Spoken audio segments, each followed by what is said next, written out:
നമസ്കാരം. ജ്യോതിഷപ്രകാരം 27 നക്ഷത്രങ്ങളാണുള്ളത്. ഇതിൽ ഓരോ നക്ഷത്രക്കാർക്കും ഓരോ ഗുണങ്ങളും പറയപ്പെടുന്നുണ്ട്. എന്നാൽ ചില നക്ഷത്രക്കാർക്ക് ജീവിതത്തിൽ എപ്പോഴും ഭാഗ്യമായിരിക്കും. എന്നാൽ മറ്റു ചിലർക്ക് അങ്ങനെയല്ല. വർഷത്തിൽ പകുതി കഴിഞ്ഞേ ഈ നക്ഷത്രക്കാർക്ക് ഭാഗ്യം ലഭിക്കൂ. പിന്നെ വച്ചടി കയറ്റമായിരിക്കും ജീവിതത്തിൽ. എല്ലാ കാര്യത്തിലും നേട്ടവും ഭാഗ്യവും ഉണ്ടാവും.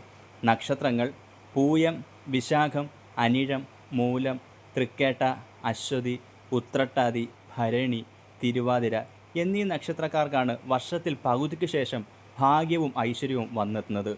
ഇവർക്ക് ഇതുവരെ വിടാതെ പിന്തുടർന്നുകൊണ്ടിരുന്ന സകല ദോഷങ്ങളും മാറി അഭിവൃദ്ധിയും നേട്ടങ്ങളും മാത്രം വന്നുചേരും. ആഗ്രഹിച്ച കാര്യങ്ങളെല്ലാം നടക്കും. സാമ്പത്തിക പ്രയാസങ്ങളും നഷ്ടങ്ങളും എന്നേക്കുമായി അവസാനിക്കുമെന്നതിനൊപ്പം വിദേശത്തേക്ക് പോകാനും സാധ്യത കാണുന്നുണ്ട്. വിദേശത്തായാലും സ്വദേശത്തായാലും മികച്ച തൊഴിലവസരങ്ങൾ തേടിയെത്തും. ഒപ്പം ആരോഗ്യപരമായിട്ടുള്ള ബുദ്ധിമുട്ടുകൾ മാറി പൂർണ്ണ ആരോഗ്യം വീണ്ടെടുക്കാനും സാധിക്കും. നിങ്ങളുടെ നക്ഷത്രം ഇതിൽ ഉൾപ്പെടുന്നുണ്ടെങ്കിൽ കമൻറ്റ് ചെയ്യാൻ മറക്കരുത്. ശിവോഹം.